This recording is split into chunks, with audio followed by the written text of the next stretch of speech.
Hello guys, मैं आपका भाई दोस्त educator of economics love Kaushik. आज एक ही क्लास में रूरल डेवलपमेंट इन इंडिया वाला चैप्टर आपको खत्म करा दूंगा। इंडियन इकोनॉमिक डेवलपमेंट वाली बुक से मेन चैप्टर है ये, चैप्टर नंबर 5 है। सबसे पहले आपको बताऊं इस चैप्टर के अंदर हम कौन कौन से टॉपिक्स कवर करने वाले हैं। तो ये लिस्ट है टॉपिक्स की। वैसे तो पूरा चैप्टर ही कवर करने वाला हूं, लेकिन ये हमारा धर्म है कि हम सोच ले कि चैप्टर करने से पहले कि हम उसमें पढ़ने क्या क्या वाले हैं। तो सबसे पहले दोस्तों रूरल डेवलपमेंट का मीनिंग आपको बताऊंगा और उसमें की इश्यूज क्या होते हैं। रूरल क्रेडिट आगे आएगा, एग्रीकल्चरल मार्केटिंग होगी, डाइवर्सिफिकेशन होगा, ऑर्गेनिक फार्मिंग होगी। लास्ट के जो जाते जाते वाले टॉपिक्स है ना, वो ज्यादा इंपॉर्टेंट होते हैं। तो एंड तक इस वीडियो को देखना जरूर, क्योंकि आपसे कोई छोटी से छोटी इंफॉर्मेशन भी मिस ना हो जाए। अब भाई एग्जाम के लिए अगर प्रिपेयर कर रहे हो तो पूरा चैप्टर अच्छे से पढ़ना है। और चैप्टर का नाम क्या रखा है देखो, रूरल डेवलपमेंट। अब जो रूरल वर्ड है ना, उसका मतलब तुम समझ सकते हो कि विलेज, गांव की बात हो रही है।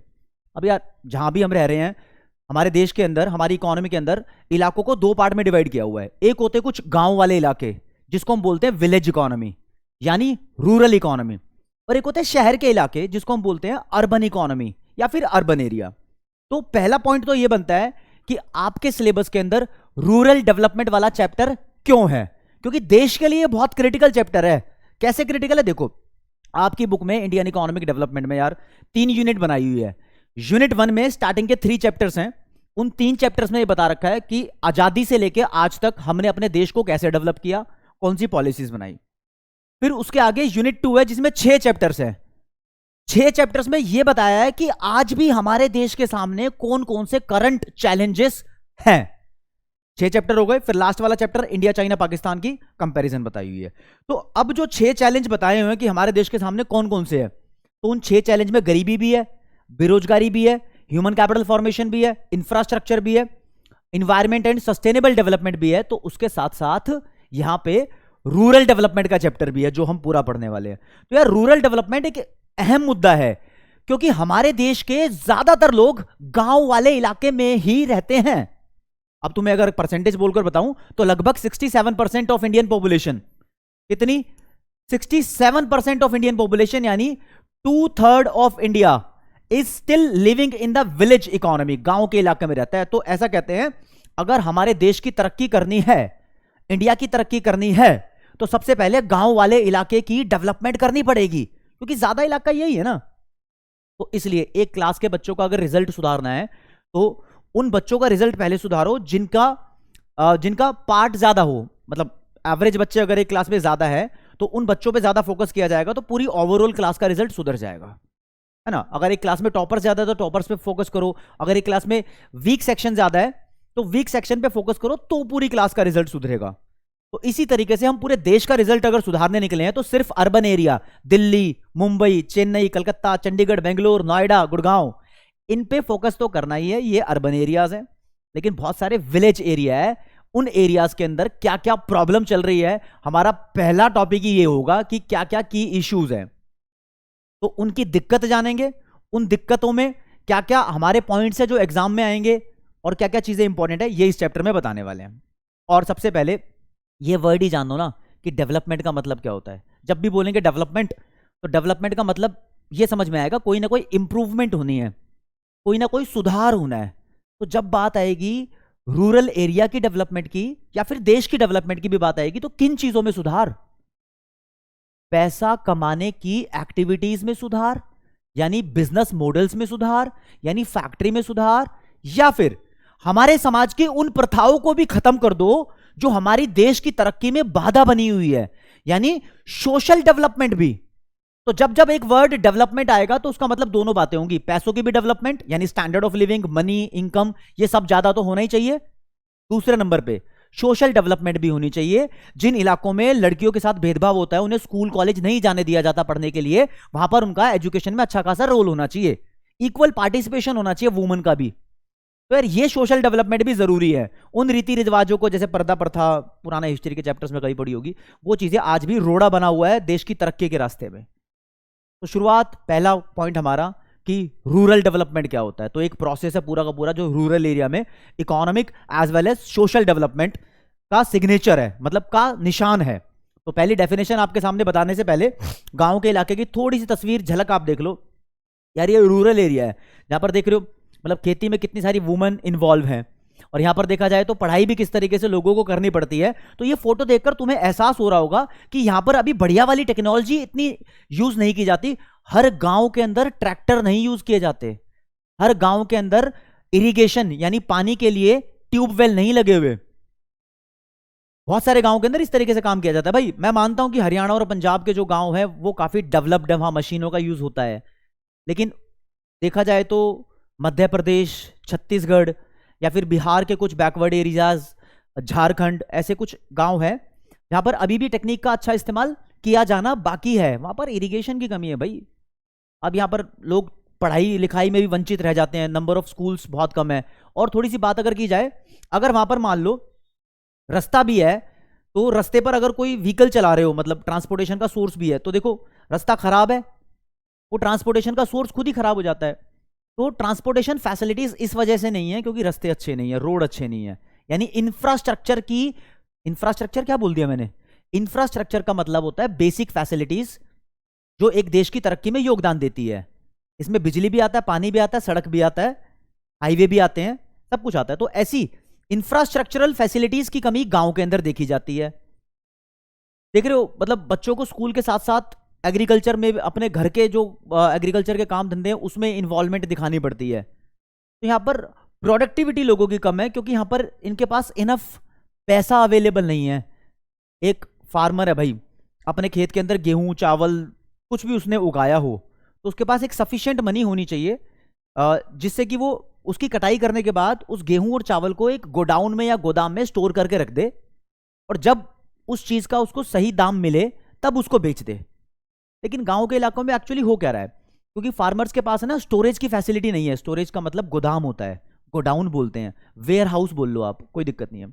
वो फैसिलिटी नहीं है, तो उस चक्कर में उसके साथ दिक्कत क्या आ रही है यार, वो खेत के अंदर ना मान लो गेहूं काट के तो रख देता है, अब खेत से उठाकर गोदाम में कैसे लेकर जाए? गोदाम तो है ही नहीं उसके पास।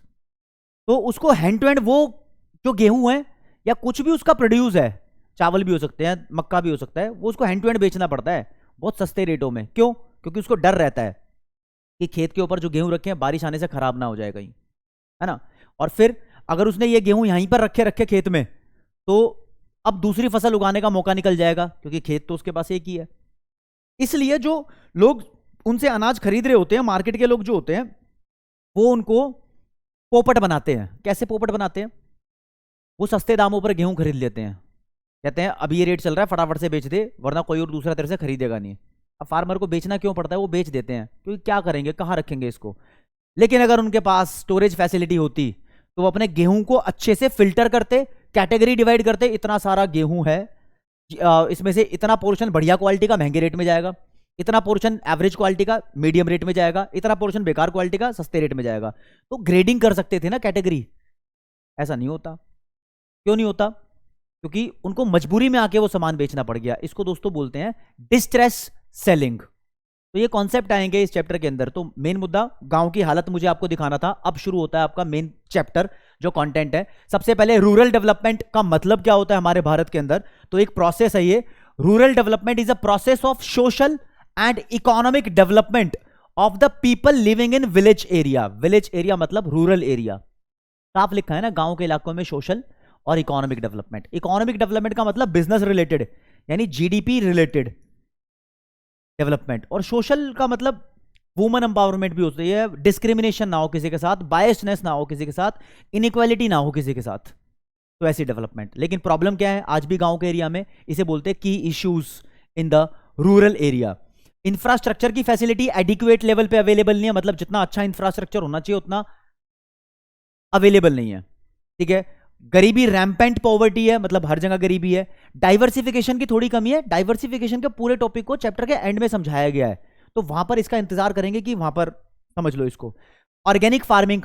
ऑर्गेनिक फार्मिंग का मतलब ऐसी फार्मिंग जिसमें केमिकल का इस्तेमाल ना किया गया हो। ये टॉपिक भी आगे आएगा, तो ये भी एक चैलेंज बना हुआ है। फिर डेवलपमेंट ऑफ ह्यूमन रिसोर्स, और नीचे भी लिखा है डेवलपमेंट ऑफ ह्यूमन रिसोर्स। कहने का मतलब मेरा यहां पर कि हेल्थ फैसिलिटीज की कमी है, हॉस्पिटल्स की कमी है गांव के अंदर, आप सीधा बोलो। और यहां पर ह्यूमन रिसोर्स में लिटरेसी की बात कर रही है, पढ़ने लिखने की, एजुकेशन इंस्टीट्यूट्स की बात कर रहे हैं। तो यहां पर एजुकेशन और हेल्थ दोनों की प्रॉब्लम है, यानी दो ये मेजर की इश्यूज बने हुए हैं। आपसे कोई बोले कि गांव के इलाके में अभी भी कौन कौन से की इशू है, मतलब कौन सी प्रॉब्लम्स हैं अभी भी, तो सीधा साधा बात है, गरीब भी है, इससे ही बेरोजगारी होती है, इंफ्रास्ट्रक्चर की दिक्कत है, डाइवर्सिफिकेशन नहीं है, ऑर्गेनिक फार्मिंग में थोड़ी प्रॉब्लम आ रही है, मतलब एक मास लेवल पर ऑर्गेनिक फार्मिंग को प्रमोट नहीं किया जा रहा, केमिकल वाली फार्मिंग की जा रही है, और हेल्थ स्टेटस मतलब लोगों का अच्छा नहीं है। दोनों की बात हो रही है, साफ सफाई यानी सैनिटेशन की बात भी हो रही है, और पब्लिक हेल्थ की, पब्लिक हेल्थ का मतलब हॉस्पिटल फैसिलिटीज वगैरह की भी बात यहां पर हो रही है, और लिटरेसी और एजुकेशन और स्किल डेवलपमेंट, इन सब की बात हो रही है। ये प्रॉब्लम्स हैं। अगर आप चाहते हो कि आपको जो यहां पर लिखी हुई चीजें पीडीएफ की फॉर्म में आपके पास अवेलेबल हो जाएं, तो डिस्क्रिप्शन में आपको लिंक दिया हुआ है ऐप का, ऐप को डाउनलोड करो अगर अभी तक नहीं करी, तो वहां पर आपको ये सब नोट्स जो मैं यहां पर लिख कर दे रहा हूं सब कुछ आपको अवेलेबल हो जाएंगे। दूसरी बात, आपको कोई दिक्कत, प्रॉब्लम या डाउट है तो प्लीज कमेंट सेक्शन में बता दो, मैं सारी कमेंट पढ़ता हूं, आपकी प्रॉब्लम सॉल्व करूंगा, सॉर्ट करूंगा, कोई दिक्कत वाली बात नहीं है। ठीक है जी। तो अब इस पूरे पूरे मोटे मोटे चैप्टर का मैं आपको बताऊं, एक माइंड मैप कर लेते हैं। इस चैप्टर में मेनली आप पढ़ोगे क्या वो मैं आपको बता चुका हूं। माइंड मैपिंग में बता देता हूं कि फार्मर की सबसे बड़ी जरूरत है पैसा। पैसा कोई फार्मर को फ्री में तो देगा नहीं, उधार की बात हो रही है पूरे चैप्टर में। अगर फार्मर को कोई उधार पे ही पैसा दे दे तो उसका काम बन जाएगा। और उधार को बोलते हैं यार, उधार का जो पैसा होता है ना उसको क्रेडिट मनी बोलते हैं, या फिर तुम सिर्फ क्रेडिट बोल दो। तो अब चैप्टर की आगे की कहानी क्रेडिट पे घूमने वाली है। अगर की इश्यूज की बात करोगे तो एक रूरल क्रेडिट यानी गांव के इलाके में उधार का पैसा भी एक बड़ी प्रॉब्लम बनी हुई है, जिसको अब हम पढ़ रहे हैं। मतलब 6 आपको की इश्यूज बता दिए, 7वें नंबर का ये भी बना सकते हो, कोई दिक्कत वाली बात नहीं है। ठीक है, अब हमारा कॉन्सेप्ट पूरा का पूरा रूरल क्रेडिट पे फोकस करेगा। अब देखो, गांव के इलाके में यानी रूरल एरिया में मेन काम होता है फार्मिंग का, खेती का मेन काम होता है, एग्रीकल्चर का। तो हम बात कर रहे हैं फार्मिंग के लिए जो भी पैसा चाहिए होता है फार्मर्स को उधार पर, उन पैसों को हम बोलेंगे रूरल क्रेडिट। डेफिनेशन कितने आसान तरीके से लिखेंगे, यहां लिखेंगे credit needed for farming, farming या फार्मिंग एक्टिविटीज कुछ भी लिख दो, is called rural credit. Farming मतलब खेती। अब खेती में क्या क्या होता है भाई, खेती में तो यार बीज भी खरीदे जाते हैं, सीड्स। खेती के लिए तो फर्टिलाइजर यानी केमिकल वाली खाद भी खरीदी जा रही है आजकल। खेती के लिए तो यार ट्यूबवेल्स यानी वो खेत के अंदर एक मोटर लगी होती है, एक पाइप होती है, पाइप में से पानी निकलता है जो फिर खेती में पानी जाता है, सिंचाई यानी इरिगेशन सोर्स की तरह काम करता है। ट्यूबवेल की जरूरत होती है, ट्रैक्टर जैसी मशीन की जरूरत है वहां पर। ठीक है, थ्रेशर जैसी मशीन की जरूरत है। थ्रेशर एक मशीन होती है जो गेहूं के कचरे को अलग करती है। वैसे गेहूं के कचरे को हमारे गांव में तूड़ा बोलते हैं, किसी किसी गांव में उसको भूसा बोलते हैं, अलग करती है। यार तुम्हारे गांव में क्या बोलते हैं कमेंट सेक्शन में बताओ। ठीक है, तो ऐसी मशीन्स की जरूरत है। तो फार्मिंग के लिए बहुत सारा पैसा चाहिए होता है, और फार्मर्स के पास इतना पैसा अवेलेबल नहीं है, तो उनको उधार के सोर्सेस की तरफ जाना पड़ता है, उधार चाहिए होता है। अब उधार देने के लिए कौन लोग हैं, पुराने जमाने और नए जमाने की बात कर लो, वो चीज डिस्कस की हुई है चैप्टर में। पहले पुराने जमाने की, मैं अगर आपको एक बात बताऊं, मुझे याद आ रही है एक पुरानी पिक्चर, शायद आपने ना देखी हो, मूवी का नाम है मदर इंडिया। मदर इंडिया में वो एक गरीब परिवार होता है, तो उस गरीब परिवार का बेटा लाला से बोलता है, गांव का लाला होता है जो सबको लोन देता है उधार पे, तो उससे बोलता है जाके मेरी माँ के कंगन वापस दे दे लाला।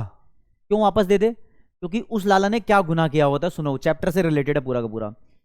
जो पुराने बंदे होते थे ना, वो किसी फैमिली को एग्रीकल्चर के काम के लिए लोन देते थे, फार्मिंग के लिए लोन देते थे, और लोन देने का पर्पस क्या होता था, वो सोचते थे इसको तो लोन दे दिया, अब इससे हम बहुत सारा ब्याज यानी इंटरेस्ट चार्ज करेंगे, अगर ये हमारा ब्याज नहीं दे पाए तो इनकी जमीन हड़प लेंगे। तो उनकी प्रॉपर्टी ग्रैब करने के चक्कर में वो उनको लोन देते थे और बहुत high rate of interest charge करते थे।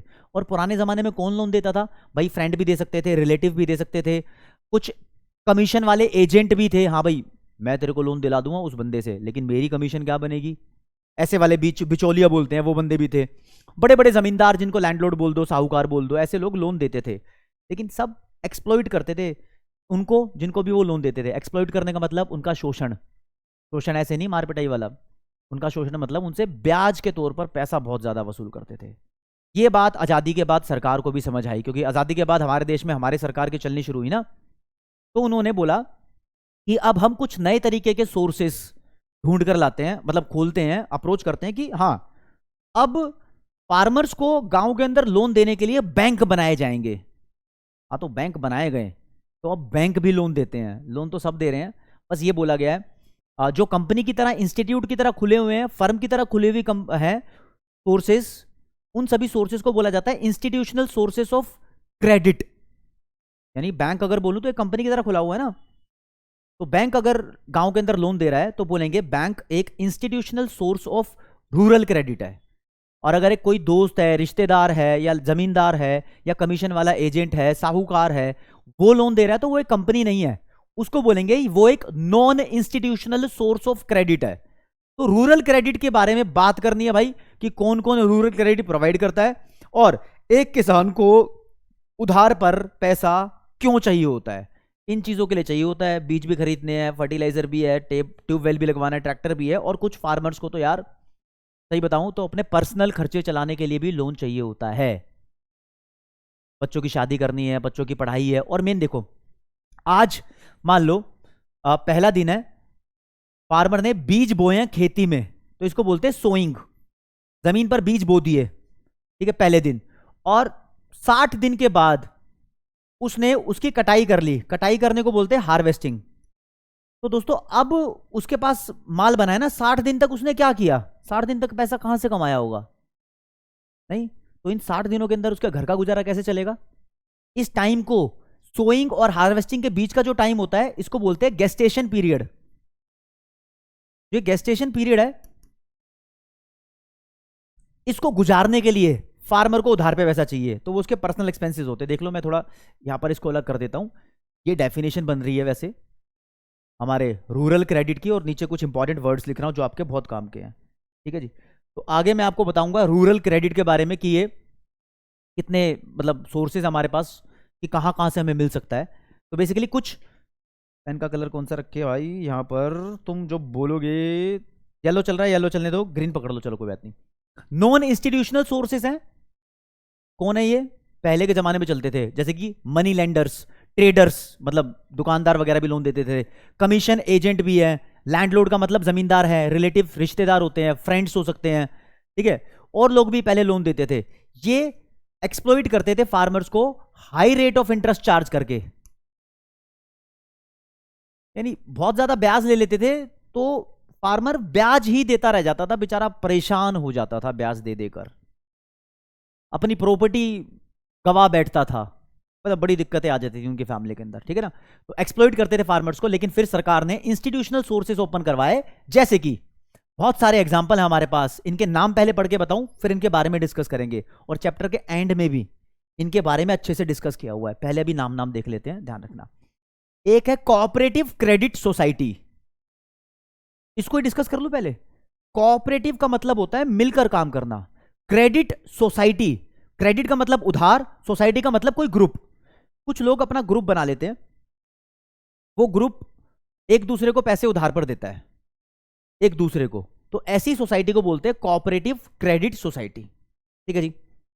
और कुछ कमर्शियल बैंक होते हैं, जैसे कि स्टेट बैंक ऑफ इंडिया की बात कर लो, पंजाब नेशनल बैंक हो गया, आईसीआईसीआई, एचडीएफसी, ये सब बैंक्स हैं, ये भी गांव के अंदर की बात कर रहे हैं भाई। देखो पहली बात तो है ना, शहर में भी होते हैं लेकिन गांव में भी होते हैं, ये गांव के लोगों को भी लोन देते हैं।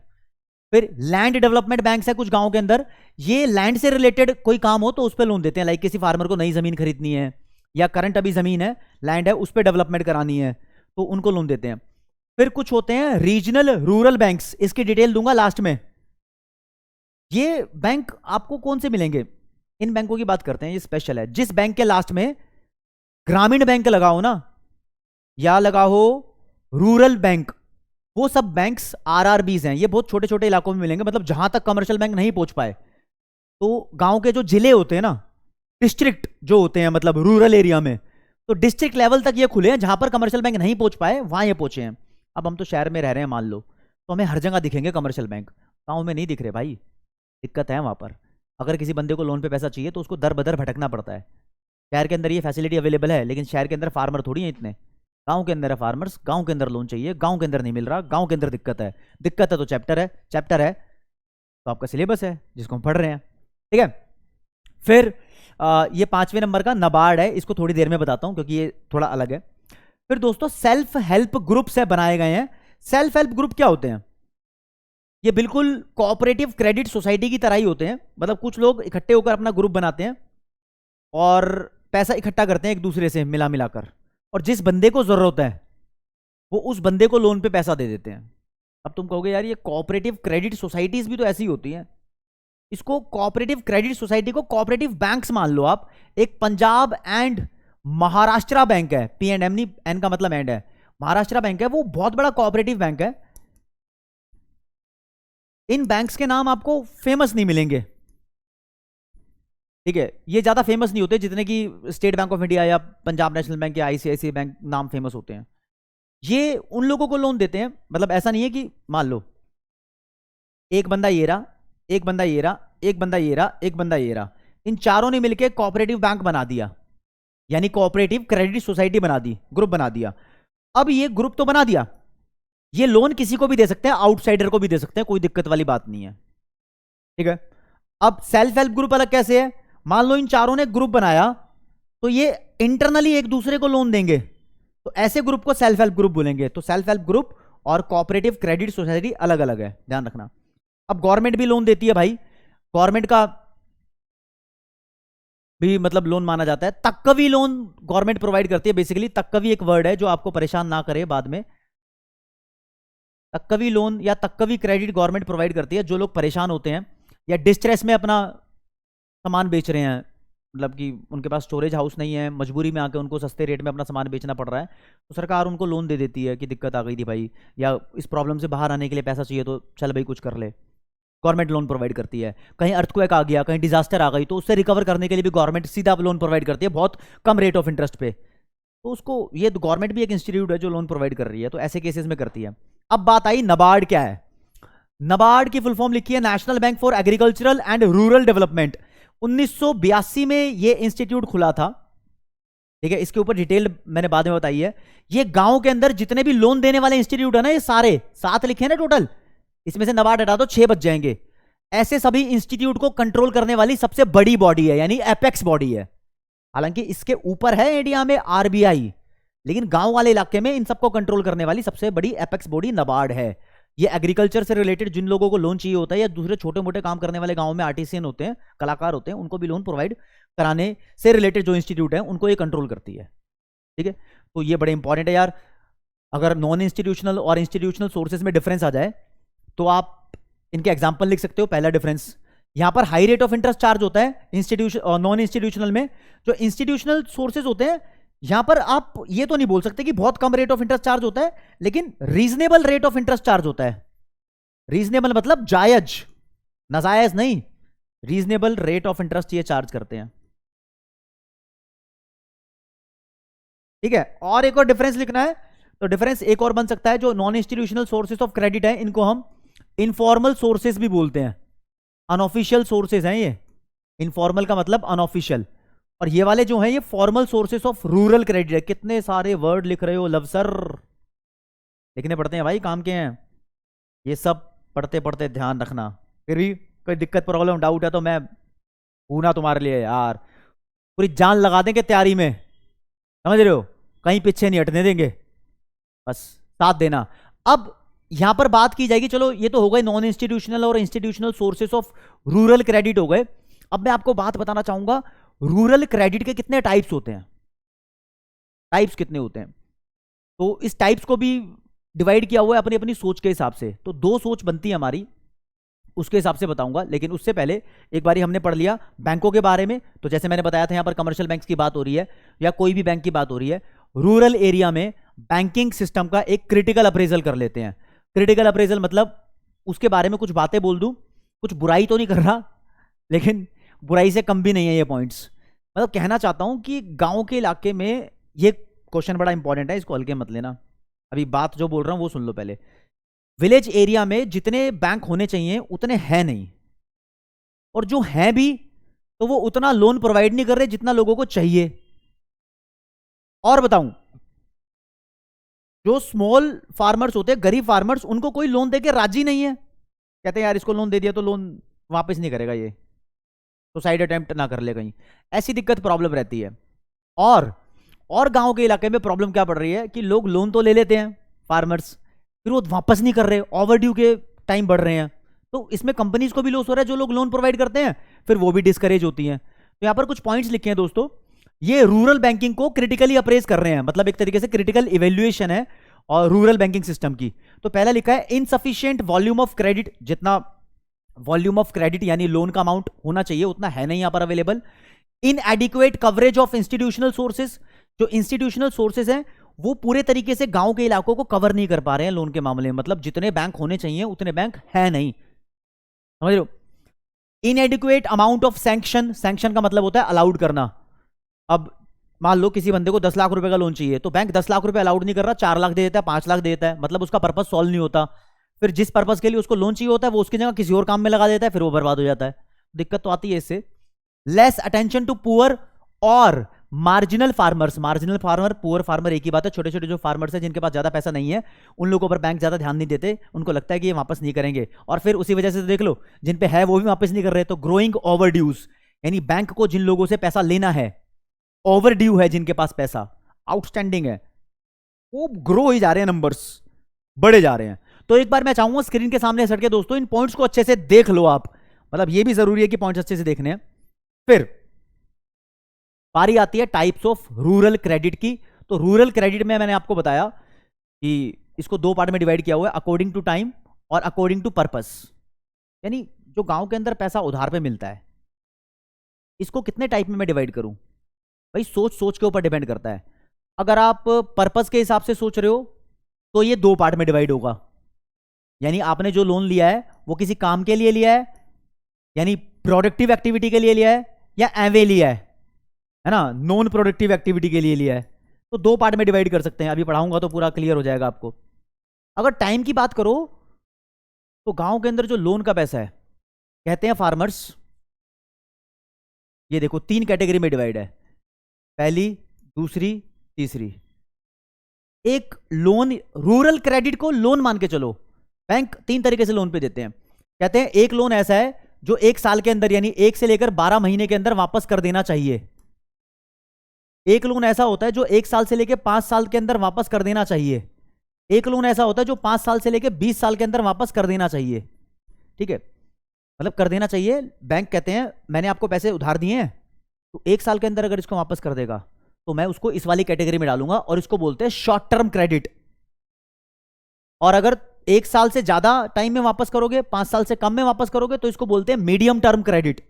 अगर 5 से लेकर 20 साल तक का लोन है तो उसको बोलते हैं लॉन्ग टर्म क्रेडिट। 20 साल से ऊपर का लोन नहीं दिया जाता जनरली, तो उसको बात को अवॉइड कर दो, इतना विश्वास नहीं रखता बैंक किसी पे भाई। तो टाइम के हिसाब से 3 टाइप का लोन, मतलब 3 टाइप का रूरल क्रेडिट हो गया, और पर्पस के हिसाब से 2 टाइप का रूरल क्रेडिट हो चुका है।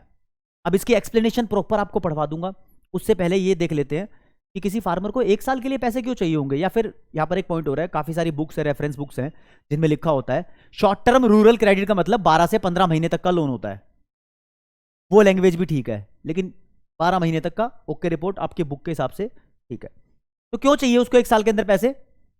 1 साल के लिए पैसे उसको छोटे मोटे काम धंधों के लिए चाहिए होते हैं, लाइक बीज खरीदने हैं, खाद खरीदनी है, फर्टिलाइजर चाहिए, पेस्टिसाइड चाहिए, इंसेक्टिसाइड चाहिए। और 5 साल तक के लिए लोन उसको चाहिए होता है ताकि कोई ट्रैक्टर खरीदना हो, ट्यूबवेल खरीदना हो, मशीन खरीदनी हो, इसलिए। और नई जमीन खरीदनी हो तो बड़ा अमाउंट ऑफ लोन चाहिए जो 20 साल के अंदर वो वापस करेगा। अगर पर्पस के हिसाब से देखो तो प्रोडक्टिव काम के लिए पैसा चाहिए, तो ये सब प्रोडक्टिव काम के हिसाब से पैसा है, काफी सारी बुक में इस हिसाब से डिवाइड ही नहीं किया हुआ, लेकिन आप समझ लो। नॉन प्रोडक्टिव एक्टिविटीज यानी यार उसको अपने पर्सनल खर्चे चलाने के लिए, किसी की शादी करने के लिए, बच्चों की शादी करने के लिए, या फिर पुराना उधार रीपे करने के लिए उसको पैसे चाहिए हो सकते हैं, ठीक है ना, ये प्रोडक्टिव एक्टिविटीज नहीं है। और दोस्तों इन चीजों का ध्यान से देखना जरूरी है। एक बार मैं स्क्रीन के सामने से हट जाऊं ताकि आपको चीजें क्लियर हो जाए। तो अब मैंने आपको बताया और एक्सप्लेनेशन के साथ वादा किया था according to time. Short term credit, वापस देख लो मैं क्या कह रहा हूं, ये वाला short term credit according to time, पहले 3 होंगे।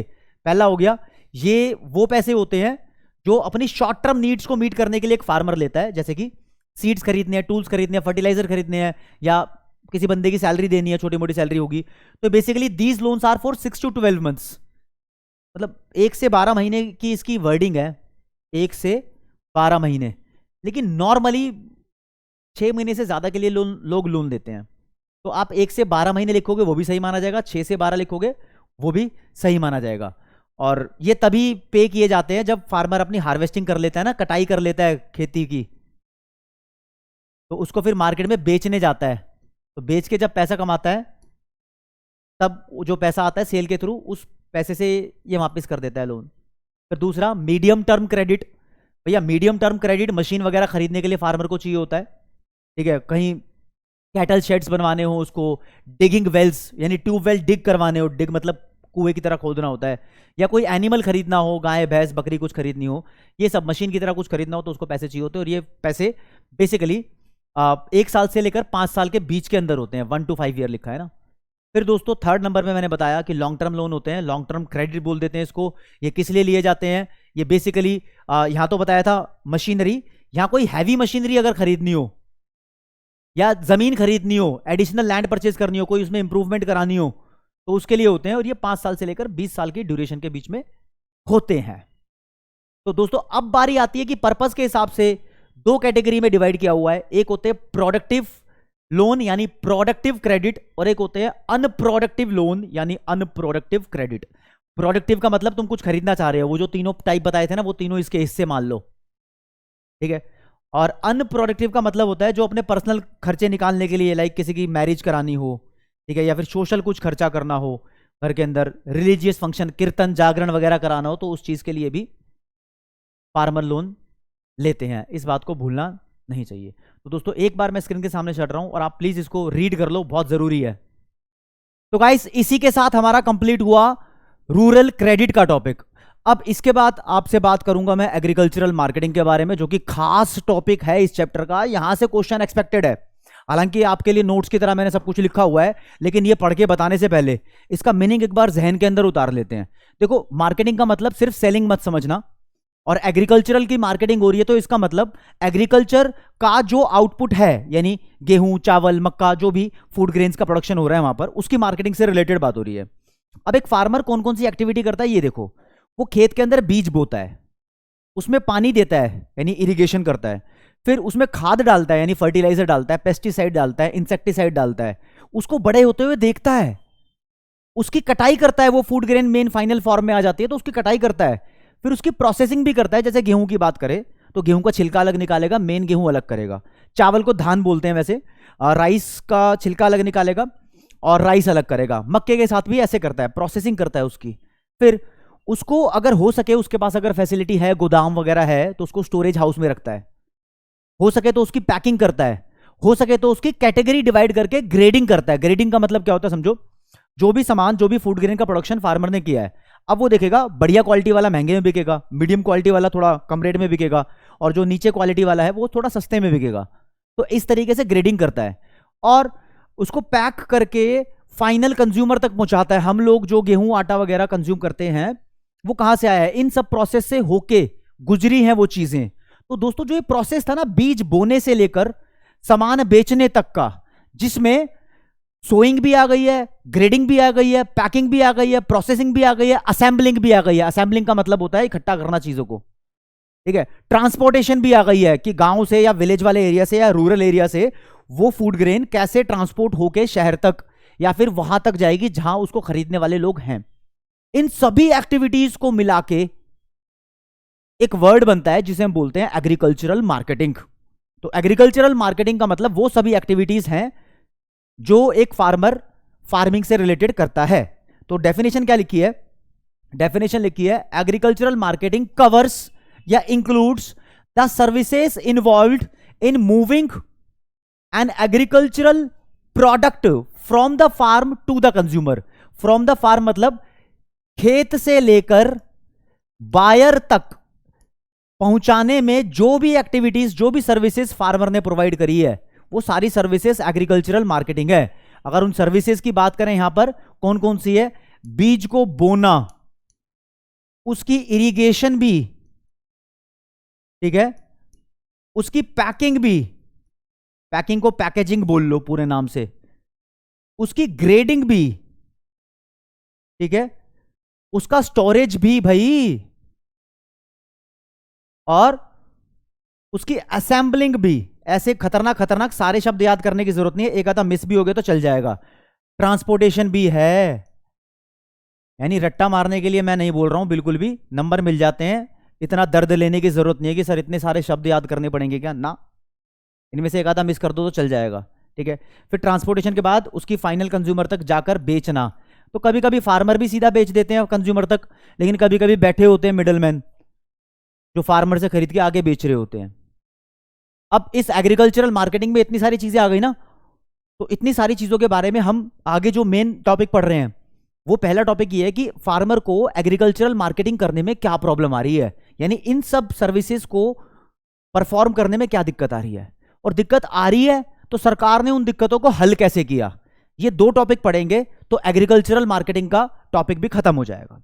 तो दिक्कत क्या आ रही है मेन, फार्मर्स के पास है ना एडिक्वेट पैसा नहीं है, एडिक्वेट क्रेडिट मतलब उधार का पैसा लगा लो या मनी बना लगा लो, उसके पास नहीं है। तो यार वो ट्रांसपोर्टेशन और स्टोरेज की सर्विसेज अफोर्ड नहीं कर पा रहा है, बढ़िया क्वालिटी की नहीं कर पा रहा है, मतलब खुद अपना माल शहर से लेकर गांव की तरफ, या गांव से लेकर शहर की तरफ, या फिर जिन लोगों तक वो पहुंचाना चाहता है वहां पर खुद नहीं पहुंचा पा रहा है। हो क्या रहा है, नुकसान क्या हो रहा है, मान लो एक फार्मर ने भैया 20 रुपए किलो का गेहूं बनाया, मान लो 20 रुपए का बेचा किसी को, तो जो बंदा इसको खरीदता है ना वो आगे मार्केट में 40 रुपए किलो बेच रहा है। तो देख रहे हो जो बंदा इसको खरीद रहा है वो मिडल मैन है, वो फार्मर से ज्यादा पैसे कमा रहा है। फार्मर ने तो कुल मिलाकर पैसे खर्चे भी हैं इस पे, सोइंग भी करी है, हार्वेस्टिंग भी करी है, खेती पूरी की पूरी फार्मर ने करी है, सारी एक्टिविटी सारे दुख दर्द इसने झेले हैं। इसने क्या किया, सेटिंग करी है फार्मर से, तेरे से माल खरीदा, और सेटिंग करी है बायर से जिसको माल बेचना था, बीच में बस अपनी सर्विसेज प्रोवाइड कर दी, चाहे इसने ट्रांसपोर्टेशन की हो, चाहे उसने उसको गोडाउन में स्टोर किया हो, स्टोरेज सर्विसेज या वेयर हाउसिंग में वर्ड यहां पर लिख सकता था, कोई भी चल जाएगा, कोई दिक्कत वाली बात नहीं है। तो फार्मर के साथ थोड़ी सी प्रॉब्लम है, प्रॉब्लम ये भी है जो बड़े बड़े ट्रेडर्स होते हैं ना मार्केट में, वो फार्मर को मैनिपुलेट कर देते हैं। मैनिपुलेट करने का मतलब गुमराह करना होता है, फार्मर को बोल देते हैं अभी रेट तेरा अच्छा चल रहा है, अभी तू बेच ले, बाद में तेरा नहीं बिकेगा तो फिर तू फंस जाएगा। तो फार्मर परेशान होकर, क्योंकि लिटरेसी भी इतनी नहीं है, तो वो बेच देते हैं। तो मैनिपुलेट करना मतलब गुमराह करना होता है, उनकी बातों में आ जाते हैं। अब सरकार ने उनके लिए क्या किया वो उसको बाद में देखते हैं, पहले देखते हैं कौन कौन सी प्रॉब्लम्स फेस कर रहे हैं फार्मर्स एग्रीकल्चरल मार्केटिंग में। तो इनको कहते हैं डिफेक्ट्स हैं ये एग्रीकल्चरल मार्केटिंग के, या problems faced by farmers, problems faced by farmers in agricultural marketing बात कर रहे हैं, ये प्रॉब्लम्स हैं। पहली बात, उनके पास इनफ वेयर हाउसेस नहीं है, इन एडिक्वेट वेयर हाउसेस हैं। पूरे इंडिया की बात कर रहे हैं, रूरल सेक्टर की बात कर रहे हैं। काफी जगह तो वेयर हाउस बिल्कुल नहीं है, गोदाम वगैरह बिल्कुल नहीं है, काफी जगह है तो उतने नहीं है जितनों की जरूरत है, मतलब कम अवेलेबल है। तो ये सर्विसेज दूसरे लोग प्रोवाइड करते हैं, तो वो दूसरे लोग ज्यादा पैसा कमा जाते हैं, फार्मर को ज्यादा पैसा कमाना चाहिए था इस मामले में। फिर मल्टीप्लिसिटी ऑफ मिडलमैन, मिडलमैन मतलब ब्रोकर्स, बीच में आने वाले दलाल, ये लोग बहुत सारे हैं। मानो ये फार्मर है, फार्मर ने 20 रुपए का गेहूं बेचा इस दलाल को, ए को, इसने मार्केट में 30 का बेच दिया। फिर एक और दलाल आया, मतलब इसने भी दलाल को ही बेच दिया एक तरीके से, मान लो इसने मार्केट में 40 का बेच दिया। फिर इसने कंज्यूमर को बेचा 50 का। देख रहे हो, अगर ये सीधा इसको बेचता 50 का तो ये 30 रुपया कमाता, या फिर ये 50 का क्यों बेचता, ये 20 का ही इसको बेचता तो इसको भी फायदा होता। तो मिडलमैन आने की वजह से रेट ऊपर नीचे हो जाते हैं, जिसमें बायर को भी नुकसान होता है कि महंगा पड़ गया, और फार्मर को भी दुख होता है कि मैंने उतना प्रॉफिट नहीं कमाया जितना मिडलमैन बीच के लोग पैसा कमा गए, मेहनत मेरी थी, कोई और टाका मार गया, कोई और कमा गया। फिर लिखा है malpractices in unregulated markets.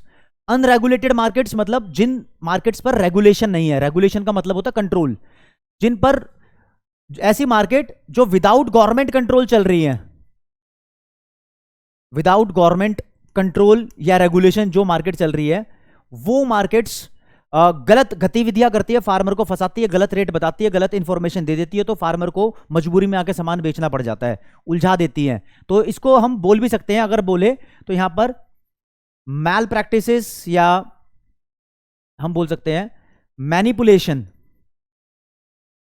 Manipulation मतलब गुमराह करना होता है बाय बिग ट्रेडर्स।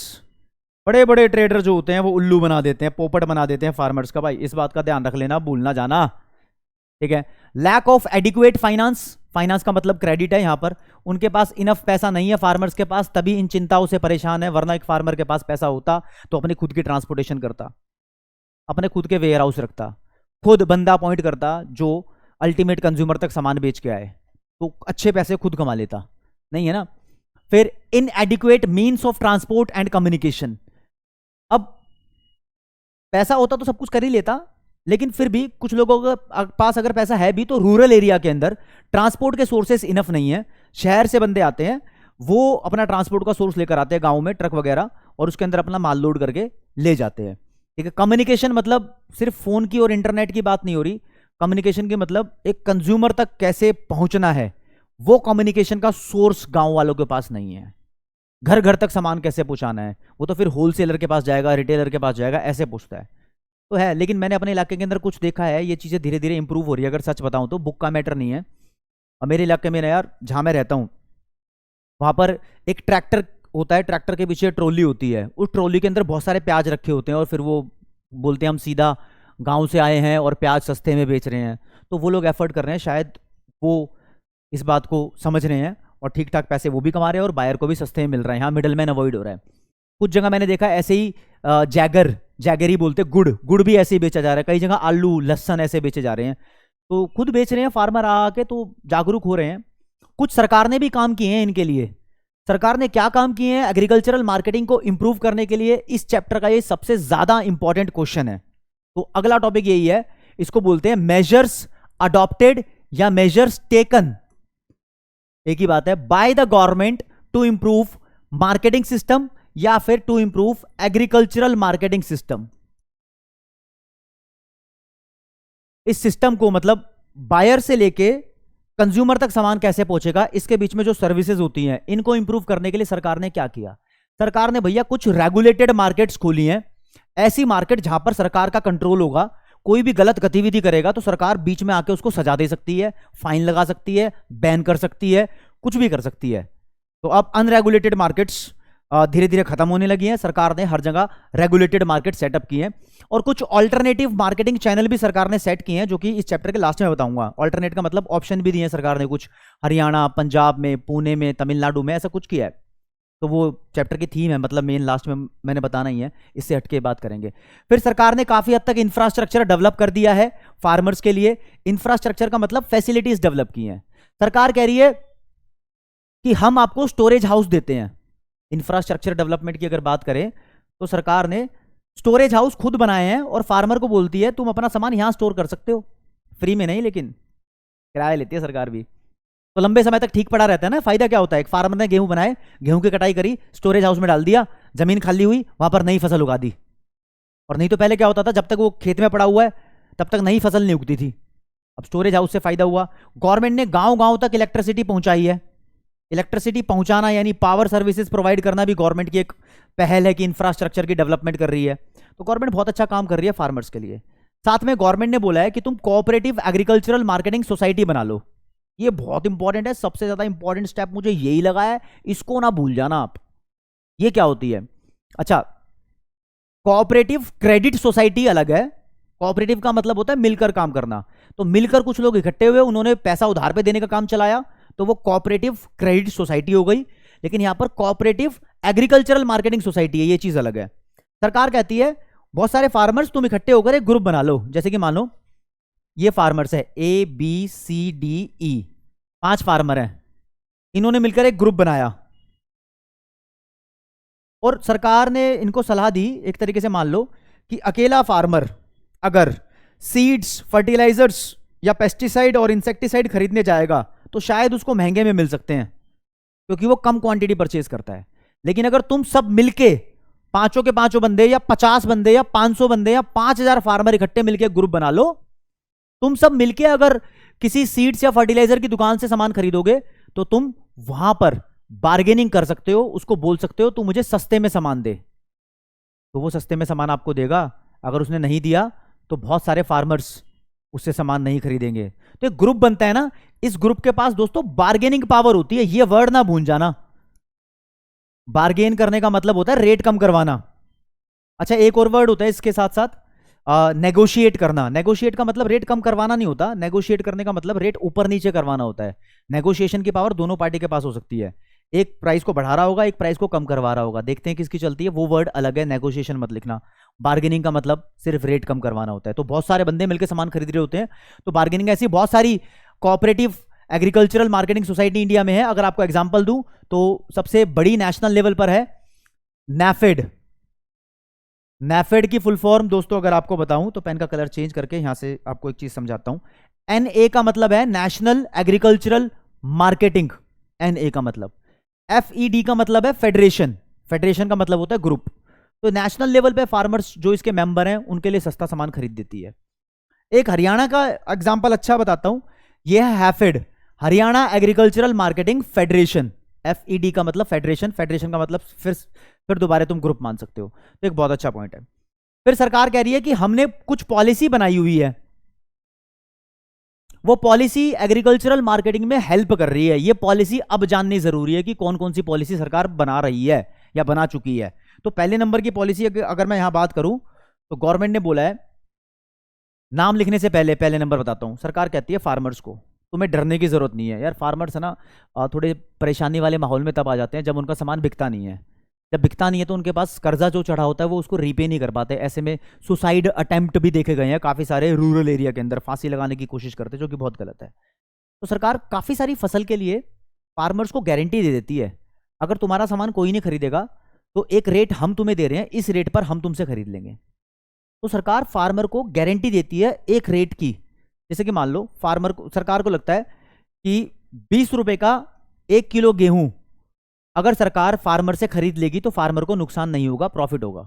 तो सरकार बोलती है 20 रुपए किलो गेहूं तेरी गारंटी है, जा तो 20 रुपए से ज्यादा में जहां बेचना है वहां बेच ले। अगर तेरा सामान किसी ने नहीं खरीदा तो अपुन है यहां पर, मतलब सरकार है यहां पर खरीदने के लिए। तो सरकार ने एक मिनिमम प्राइस की श्योरिटी दे दी है, सपोर्ट कर दिया फार्मर्स को कि इस प्राइस पर तो हम तेरे से सामान खरीद लेंगे। तो गवर्नमेंट ने पॉलिसी बनाई हुई है दोस्तों, और इस पॉलिसी का नाम है minimum support price policy, MSP, minimum support price policy. ये मैं ऐसे ही लिख रहा हूं, मतलब फुल फॉर्म नहीं लिख रहा, ठीक है। फिर गवर्नमेंट कहती है एक पॉलिसी और हमने बनाई है कि जो हम तुमसे सामान खरीदेंगे उस सामान को हम राशन शॉप के थ्रू गरीब लोगों को सस्ते में देंगे या फ्री में दे देंगे। राशन शॉप को बोलते हैं फेयर प्राइस शॉप। तो गवर्नमेंट की इस पॉलिसी को बोलते हैं पब्लिक डिस्ट्रीब्यूशन सिस्टम, ठीक है। ये पॉलिसी भी जो एग्रीकल्चरल मार्केटिंग में हेल्प कर रही है, क्योंकि सर कैसे कर रही है, फार्मर की हेल्प कैसे कर रही है। अब गवर्नमेंट ने कमिटमेंट कर दी है ना गरीबों को फ्री में अनाज देने की, तो अनाज कहां से लाएगी सरकार, फार्मर से खरीदेगी। चाहे मान लो सस्ते में खरीदा हो, और अगर नहीं भी खरीदा हो तो भी फार्मर से सामान खरीदेगी सरकार। तो फार्मर से खरीदेगी तो फार्मर का बिकेगा सामान, अल्टीमेट एक बायर ही मिल गया ना फार्मर को, ठीक है। थर्ड नंबर पे गवर्नमेंट ने बोला है हम तुमसे एक्स्ट्रा बफर स्टॉक खरीद के रखेंगे। ये बफर स्टॉक क्या होता है पहले इसका मतलब समझ लो। सरकार का एक डिपार्टमेंट है FCI, food corporation of India, केंद्रीय गवर्नमेंट का एक डिपार्टमेंट है। ये डिपार्टमेंट फार्मर से एक एक्स्ट्रा क्वांटिटी ऑफ गुड्स खरीद के रखता है, फूड ग्रेन्स खरीद के रखता है, और बोलता है कि अगर मजबूरी पड़ी तो हम उसको इस्तेमाल करेंगे। यानी कहीं अर्थक्वेक आ गया, नेचुरल क्लाइमेटी डिजास्टर आ गया, फ्लड आ गई, तो वहाँ के लोग परेशान हो जाते हैं ना, तो सरकार वहाँ पर वो फूड ग्रेन्स फ्री में देगी। इमरजेंसी के टाइम पे कहीं वॉर हो गया, युद्ध वगैरह के सिस्टम चल रहा है, तो उस चीज़ के लिए सरकार एक रिजर्व में स्टॉक बना के रखती है, उस स्टॉक को बफर स्टॉक बोलते हैं। लेकिन PDS अलग है, PDS मतलब रेगुलर कॉन्टिन्यूएशन में जो सरकार सामान दे रही है। तो ये सरकार ने कुछ मेजर्स अपनाए हैं एग्रीकल्चरल मार्केटिंग में जो प्रॉब्लम्स हैं उसको दूर करने के लिए। ये क्वेश्चन मैं कहता हूं वेरी इंपॉर्टेंट है इस चैप्टर से, मोस्ट इंपॉर्टेंट मान लो भाई इस क्वेश्चन को, वेरी इंपॉर्टेंट, ठप्पा लग गया इस क्वेश्चन पे। यहां पर ये खत्म होता है क्वेश्चन। अगले पे आते हैं दोस्तों। अब पढ़ना है तुमने नया टॉपिक जिसको बोलते हैं डाइवर्सिफिकेशन। डाइवर्सिफिकेशन होता क्या है समझ लो जरा एक बारी। अभी इस टॉपिक के लिए डाइवर्सिफिकेशन का मतलब है एक और, वन मोर। तुम कुछ भी खा रहे हो, अगर तुम्हारे पास एक वैरायटी और आ गई तो बोल देंगे खाने की एक्टिविटीज में डाइवर्सिफिकेशन आ गया। तुम आलू खा रहे हो साथ में छोले आ गए तो बोलोगे आलू खाने की एक्टिविटी में डाइवर्सिफिकेशन आ गया, ठीक है। अगर तुम वेज खा रहे हो साथ में कुछ नॉन वेज भी आ गया तो खाने की एक्टिविटीज में डाइवर्सिफिकेशन आ गया। यानी कुछ भी चीज तुम्हारे पास ज्यादा अवेलेबल हो जाए तो बोलते हैं कि डाइवर्सिफिकेशन आ गया। अब ये डाइवर्सिफिकेशन का टॉपिक बहुत सारे सब्जेक्ट्स में होता है, इकोनॉमिक्स के इस चैप्टर में एग्रीकल्चर से रिलेटेड है। कहते हैं अगर एक खेत पर, मान लो एक खेत है, यहां पर तुम वीट ग्रो कर रहे हो, ठीक है, तो वीट के साथ साथ ये सिंगल क्रॉप है ना, अभी तो साथ साथ छोड़ो, सिंगल क्रॉप है। अगर तुम वीट के साथ साथ यहां पर राइस तो नहीं हो सकता एकदम सही, लेकिन एग्जांपल के तौर पे लिख देता हूं, राइस है, मेज है, जवार है, ठीक है, और क्रॉप्स भी इसके साथ ग्रो कर लोगे तो बोलेंगे मल्टीपल क्रॉपिंग सिस्टम पे चले गए तुम, मल्टी क्रॉप सिस्टम पे। अब इससे फायदे क्या हुए, यानी पहले तुम्हारे पास एक क्रॉप थी, एक सेकेंड, सिंगल क्रॉप थी, अब मल्टी क्रॉप सिस्टम पे चले गए तो तुमने एक और क्रॉप यहां पर ऐड करनी शुरू हो गई। यहां से फायदा क्या हुआ पता है क्या, तुम्हारा रिस्क कम हो गया, फार्मर का रिस्क कम हुआ। अगर मान लो गेहूं का प्राइस किसी वजह से कम हो जाता तो गेहूं बेचने में फार्मर को प्रॉब्लम हो जाती, या मान लो जो गवर्नमेंट ने भी गारंटी दी है वो गारंटी में भी कोई प्रॉब्लम आ गई, मतलब प्रॉब्लम कैसे आ सकती है उसमें, मतलब वो पैसे भी फार्मर्स को कम लग रहे हैं तो यार फार्मर परेशानी में आ जाते हैं। तो फार्मर रिस्क ना लेते हुए दो चार, एक ही खेत में दो चार फसलें और उगा लेते हैं। तो दो चार फसलें और उगा लिए तो लगता है उनको कि हाँ चलो इससे प्रॉफिट नहीं हुआ तो इससे हो जाएगा, उससे प्रॉफिट नहीं हुआ तो उससे हो जाएगा, तो एक गारंटी सी रहती है, हाँ सेफ्टी सी कि लॉस नहीं होगा। तो मल्टीपल क्रॉपिंग सिस्टम पे आना डाइवर्सिफिकेशन है। या फिर मैं कह रहा हूं पूरे एग्रीकल्चर के काम को छोड़ के, खेती बाड़ी को छोड़कर कुछ और काम धंधा भी स्टार्ट कर दोगे तो वो भी डाइवर्सिफिकेशन है। अब गांव के अंदर क्या खेती के अलावा कुछ और काम होते नहीं भाई, बहुत सारे काम होते हैं। कई सारे गांव ऐसे हैं जहां पर गाय, भैंस, बकरी पाली जाती है, कहीं मुर्गी पालन होता है, कहीं मटके बनाए जाते हैं, कहीं मछली पालन होता है ना, कहीं पर छोटे छोटे इंडस्ट्रीज, फैक्ट्रीज वगैरह बना रखी है गांव के अंदर, कहीं पर कंप्यूटर से रिलेटेड आईटी इंडस्ट्री बना रखी है गांव के अंदर। तो खेती को छोड़कर, फार्मिंग एक्टिविटीज को छोड़कर नॉन फार्मिंग एक्टिविटीज पे कूदना, ये क्या बोला मैंने वर्ड क्या यूज कर दिया, देखो जरा, non farm activities. Non farm का मतलब खेत, खेत के अंदर होती है खेती यानी फार्मिंग यानी एग्रीकल्चर। एग्रीकल्चर में सिंगल क्रॉप से मल्टी क्रॉप पे आना, ये भी डाइवर्सिफिकेशन। लेकिन तुम एग्रीकल्चर को छोड़कर यानी फार्म एक्टिविटीज को छोड़कर, जो खेत पर काम हो रहे थे ना, इसको बोलते हैं फार्म एक्टिविटीज, इनको छोड़कर तुम आ गए नॉन फार्म एक्टिविटीज पे, ये भी डाइवर्सिफिकेशन, ठीक है। ये डाइवर्सिफिकेशन था क्रॉप का, एक क्रॉप से और क्रॉप्स कह रहा था ना, और ये डाइवर्सिफिकेशन है एग्रीकल्चर का, एग्रीकल्चर की प्रोडक्टिव एक्टिविटीज का, यानी एग्रीकल्चर को छोड़कर कुछ और कर रहे हो। क्या कर सकते हैं भाई, डेयरी खोल सकते हैं, यहां पर दूध वगैरह बेच लेंगे, ठीक है। एनिमल हस्बेंड्री कर सकते हैं, एनिमल हस्बेंड्री का मतलब होता है गाय भैंस वगैरह पालना, ऐसा कुछ 70 मिलियन लोगों से लोगों का घर चल रहा है इनसे, ठीक है, गाय भैंस बकरी वगैरह पालना। या फिर पॉटरी कर सकते हैं, पॉटरी का मतलब होता है मटके बनाना। पोल्ट्री कर सकते हैं, पोल्ट्री का मतलब होता है मुर्गी पालन। फिशरीज कर सकते हैं, अरे बतेरे ऑप्शन है, बहुत सारे ऑप्शन है। अगर डाइवर्सिफिकेशन पे कूदोगे तो रिस्क यहां से कम होता है, पैसा ज्यादा आता है, फार्मर को श्योरिटी रहती है, उस इलाके के अंदर एम्प्लॉयमेंट की अपॉर्चुनिटीज बढ़ जाती है, मतलब रोजगार के अवसर बढ़ जाते हैं, लोगों के पास थोड़ा सेफ रहता है। एक घर के अंदर बहुत सारे लोग हैं, मान लो 10 लोग एक घर के अंदर, जॉइंट फैमिली रह रही है, 2 लोग फार्मिंग का काम कर रहे हैं, तो 2 लोग भाई गाय भैंस पशु पक्षियों में लग जाओ, इसके अंदर भी पैसा कमाया जाता है। डेयरी एक्टिविटी कर लो, आईटी, कोई कॉटेज इंडस्ट्री, कोई काम धंधा खोल लो, नौकरी कर लो कहीं पर, है ना। तो डाइवर्सिफिकेशन एक इंपॉर्टेंट चीज है। डाइवर्सिफिकेशन से एक तो सस्टेनेबल डेवलपमेंट रहती है, ये क्या बोल दिया मैंने, सस्टेनेबल डेवलपमेंट क्या होता है ये, चलो बीच में घुसाते हैं इसको। ऐसी डेवलपमेंट जो सस्टेन रहे, सस्टेन रहे, सस्टेन का मतलब मेंटेन रहे, ऐसी डेवलपमेंट जो भविष्य के लिए भी मेंटेन रहे, यानी चीजों को इस तरीके से डेवलप करना कि आज की चीजें तो डेवलप हो ही जाए, फ्यूचर भी डेवलप हो, यानी रिसोर्स को इस तरीके से इस्तेमाल करना कि हम तो कर ही पा रहे हैं और भविष्य में आने वाली जनरेशन भी उसको इस्तेमाल कर दे, उनके लिए भी बचे रहें। मुश्किल बोल दिया क्या, चलो अभी सस्टेनेबल डेवलपमेंट को इधर करो, आओ वापस डाइवर्सिफिकेशन पे। कुल मिला के डाइवर्सिफिकेशन को दोस्तों 2 पार्ट में डिवाइड किया हुआ है। तो डाइवर्सिफिकेशन के हमारे पास 2 एस्पेक्ट्स यहां पर बन रहे हैं, 2 एस्पेक्ट्स हैं। पहला डाइवर्सिफिकेशन ऑफ क्रॉप प्रोडक्शन, यानी सिंगल क्रॉप से मल्टी क्रॉप पर आना, सिर्फ यही होता है डाइवर्सिफिकेशन ऑफ क्रॉप प्रोडक्शन। और दूसरा डाइवर्सिफिकेशन ऑफ प्रोडक्टिव एक्टिविटीज। तो इसका मतलब होता है आप पहले फार्म एक्टिविटीज कर रहे थे, यानी खेती पे काम कर रहे थे, अब नॉन फार्मिंग एक्टिविटीज कर लो, ठीक है, ये सब चीजें कर लो। तो ऐसे वाला, दोनों के अपने अपने बेनिफिट है। सबसे पहले पढ़ेंगे डाइवर्सिफिकेशन ऑफ क्रॉप प्रोडक्शन दोस्तों। तो डाइवर्सिफिकेशन ऑफ क्रॉप प्रोडक्शन में पेन का कलर येलो करते हुए आपके सामने लाइन पढ़वा रहा हूं। Diversification of crop production refers to a system of multiple cropping rather than monocropping. Mono का मतलब मोनो एक्टिंग, मोनो डांसिंग मतलब सिंगल, मोनो का मतलब होता है सिंगल।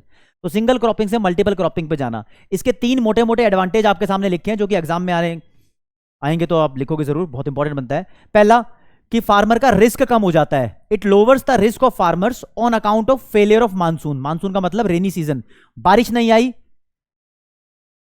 तो थोड़ा सा रिस्क कम हो जाएगा, क्योंकि काफी सारी फसलें ऐसे हैं जिनको कम पानी चाहिए होता है। चावल को बहुत ज्यादा पानी चाहिए होता है यार, है ना। तो चावल में बारिश नहीं आई तो चावल खराब, तो चावल की जगह कुछ और भी उगा लो साथ में, ऐसा भी हो सकता है। It enhances the scope of commercialisation of farming. Enhance मतलब बढ़ाना होता है, और स्कोप का मतलब दायरा।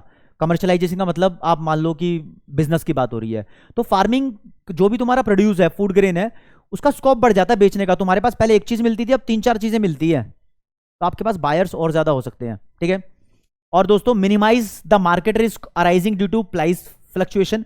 प्राइस के जो अप डाउन की वजह से रिस्क रहता था फार्मर को, वो रिस्क भी खत्म हो जाएगा, क्योंकि एक चीज का प्राइस कम है तो दूसरे में प्रॉफिट हो रहा है भाई, कोई दिक्कत वाली बात नहीं है, ठीक है ना। ये हो गया। अगले पे आते हैं, दूसरे नंबर पे बोला diversification of productive activities. Farm activity को छोड़कर नॉन फार्मिंग एक्टिविटीज पे कूद पड़ना। तो लिखा है it imply a shift from crop farming to non farming areas of employment. Obviously रोजगार के एम्प्लॉयमेंट के अवसर हैं ये। तो इसके अंदर नॉन फार्म एरियाज में क्या क्या इंक्लूड होता है? एनिमल हस्बेंड्री, इसको दोस्तों हम लाइव स्टॉक फार्मिंग भी बोलते हैं। लाइव स्टॉक फार्मिंग, एक फैक्ट यहां से आपको जानना है, लगभग 70 मिलियन ऐसे लोग हैं जिनका घर इनसे चल रहा है, ये फैक्ट जान लेना। फिशरीज, कुछ गांव ऐसे हैं जहां पर गाय भैंस नहीं पाले जाते, जैसे कि मान लो समुद्र के आसपास जो गांव है, मुंबई के आसपास गांव हो गए, केरला के आसपास हो गए, उड़ीसा के आसपास हो गए, गुजरात के उधर हो गए, मतलब जहां पर समुद्र का किनारा है, तो वहाँ मछली पालन होता है, लोग मछलियां पकड़ पकड़ के बेचते हैं। हॉर्टिकल्चर एक नई टर्म है। अब देखो हॉर्टिकल्चर और एग्रीकल्चर दोनों बिल्कुल अलग अलग है। एग्रीकल्चर का मतलब सिर्फ फूड ग्रेन्स की फार्मिंग एक्टिविटीज, जिसमें वीट भी है, राइस भी है, मेज भी है, बाजरा भी है, ज्वार भी है। लेकिन हॉर्टिकल्चर का मतलब सब्जियों का प्रोडक्शन, वेजिटेबल। तो हॉर्टिकल्चर में आता है वेजिटेबल का प्रोडक्शन, ये भी कर सकते हो भाई। कई जगह फ्रूट्स का भी होता है, ये भी इसमें आता है। मसालों का भी आता है इसमें, स्पाइसेस का बताऊं तो शहद का भी प्रोडक्शन इसके अंदर आता है, जहां मधुमक्खियों का छत्ता लगवाते हैं। हाँ लगाती मधुमक्खियां, लेकिन इनका भी ट्रिक्स होती हैं, ठीक है। ये सब इसके अंदर आती है। और मतलब इससे रिलेटेड तो एक रेवोल्यूशन भी था, इसका डिस्कस करना है, गोल्डन रेवोल्यूशन यहां पर आएगा, ठीक है। और एनिमल हस्बेंड्री के अलावा तुम डेयरिंग भी बोल सकते हो। यहां पर एनिमल हस्बेंड्री से ही डेयरी का काम शुरू होता है, दूध दही वगैरह बेचना, इससे रिलेटेड भी एक रेवोल्यूशन है, व्हाइट रेवोल्यूशन, वो भी आगे पढ़ाऊंगा। फिर कुछ कॉटेज और हाउस होल्ड इंडस्ट्री खोल सकते हो। हाउस होल्ड इंडस्ट्री का मतलब घर में काम धंधा, कॉटेज का मतलब छोटे मोटे काम धंधे खोल सकते हो गांव के अंदर।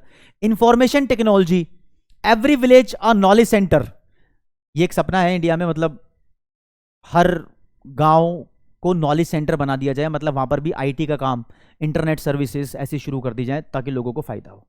तो दोस्तों यहां पर हमारा डाइवर्सिफिकेशन का टॉपिक खत्म होता है, और ये हमारी सस्टेनेबल डेवलपमेंट को बढ़ा रहा है। कैसे बढ़ा रहा है सस्टेनेबल डेवलपमेंट को? इसके 3 फायदे। एम्प्लॉयमेंट प्रोवाइड कर रहा है यहां पर, क्योंकि अलग अलग काम है तो एम्प्लॉयमेंट प्रोवाइड हो रही है।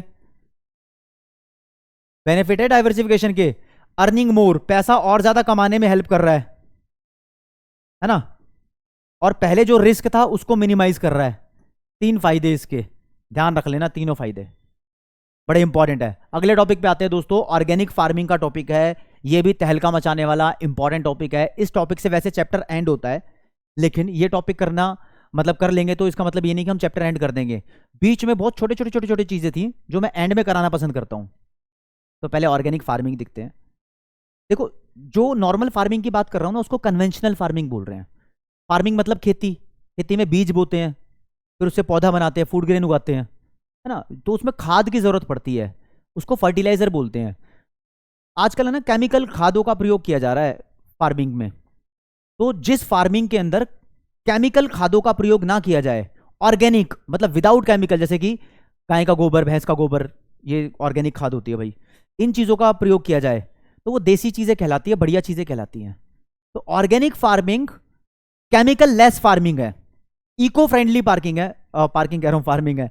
इको फ्रेंडली मतलब इन्वायरमेंट फ्रेंडली, इन्वायरमेंट को नुकसान नहीं देती, ठीक है ना। अब कैसे नुकसान नहीं देती वो सब चीजें पढ़ेंगे, क्या क्या इसके फायदे, क्या क्या इसके नुकसान है। दोस्तों सबसे पहले ऑर्गेनिक फार्मिंग की definition, it refers to the form of agriculture using organic manure. Organic manure का मतलब होता है, ऑर्गेनिक का मतलब जो चीजें प्योर हो, ओरिजिनल हो, यानी केमिकल जिसमें ना मिला हो। ऑर्गेनिक मेन्योर, मेन्योर का मतलब खाद होता है, फर्टिलाइजर मतलब केमिकल वाली खाद, प्योर खाद, ऑर्गेनिक मेन्योर गाय का गोबर मान लो। Instead of chemical fertiliser, instead मतलब एंड पेस्टिसाइड्स, केमिकल फर्टिलाइजर और पेस्टिसाइड की जगह अगर आप ऑर्गेनिक मैन्योर का यूज कर लोगे खेती में, तो आपकी खेती को बोलेंगे ऑर्गेनिक फार्मिंग। लेकिन ऑर्गेनिक फार्मिंग यार तरीका समझो, जब ऑर्गेनिक फार्मिंग होती है ना, तो इसमें जो भी चीज तुम उगा रहे हो ना खेत के अंदर, वो लंबे टाइम में उगेगी। मतलब कन्वेंशनल फार्मिंग जिसमें केमिकल वाली फार्मिंग होती है, प्रोडक्शन जल्दी हो जाता है, लेकिन इसमें लंबे टाइम पे होता है। लेकिन खास बात पता है क्या है, ऑर्गेनिक फार्मिंग का जो फूड होता है, मतलब फूड ग्रेन होती है, वो थोड़ी टेस्टी होती है, उसमें न्यूट्रिशन ज़्यादा होते हैं, हेल्दी होती है। अब बड़ी बड़ी डेवलप्ड कंट्री में उसकी ज़्यादा डिमांड है, क्योंकि लोगों को पता चल चुका है ऑर्गेनिक फार्मिंग का जो प्रोडक्शन होता है वो ज़्यादा बेहतरीन, टेस्टी और हेल्दी होता है। तो अब अगर कहीं पर ऑर्गेनिक फार्मिंग हो भी रही है, तो वहाँ से चीज़ें जल्दी एक्सपोर्ट हो जाती हैं अमेरिका, यूके, ऐसी ऐसी कंट्रीज़ में। क्यों? क्योंकि वो लोग अवेयर हैं अपनी हेल्थ को लेके, वो लोग महंगे में सामान खरीद लेंगे, क्योंकि उनको पता है केमिकल लेस चीज़ें हैं, ये हमारे लिए बढ़िया हैं।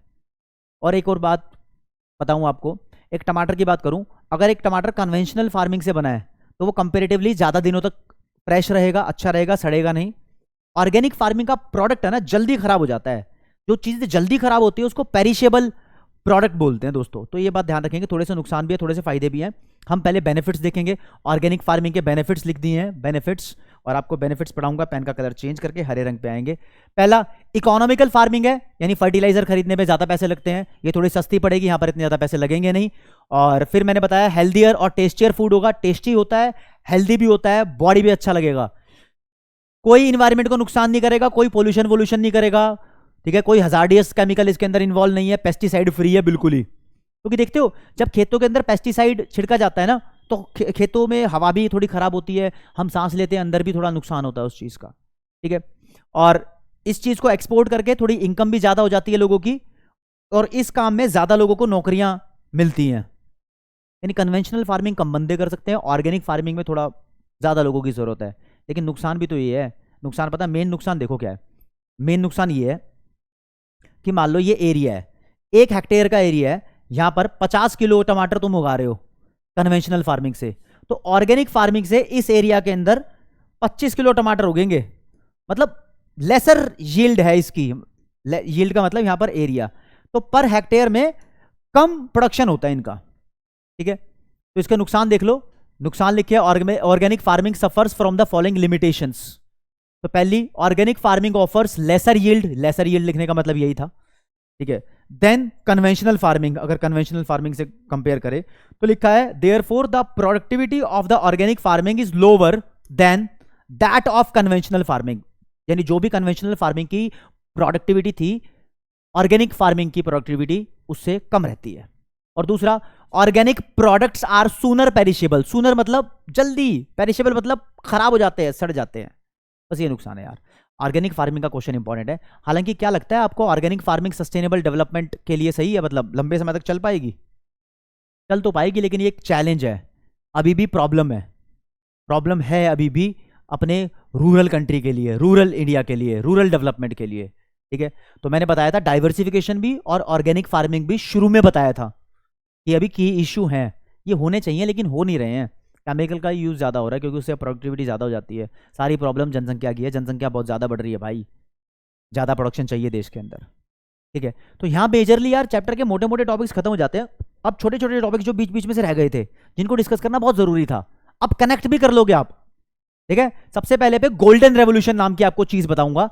हमारे देश में सन 1991 से लेकर 2003, यानी कुल मिला के 12 साल हो गए, 12 साल तक फोकस किया गया गोल्डन रेवोल्यूशन पे। गोल्डन रेवोल्यूशन का मतलब होता है, यहां पर तो बहुत कुछ लिखा है, मेनली आपको बताऊं, हनी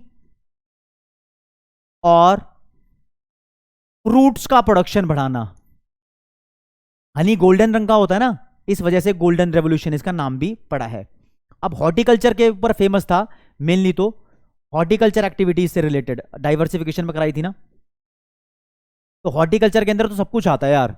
हॉर्टिकल्चर के अंदर फ्रूट्स भी आते हैं, हॉर्टिकल्चर के अंदर कैश्यूज भी आते हैं, कोकोनट्स भी आते हैं, नट्स भी आते हैं, बहुत सारे मसाले भी आते हैं, स्पाइसेस, सब कुछ आते हैं। लेकिन आपको बताऊं, इन 12 सालों में हमने हॉर्टिकल्चर की चीजों पर ज्यादा फोकस किया, तो आज रिजल्ट ये है कि हम सेकंड लार्जेस्ट प्रोड्यूसर हैं फ्रूट्स एंड वेजिटेबल के पूरे वर्ल्ड में।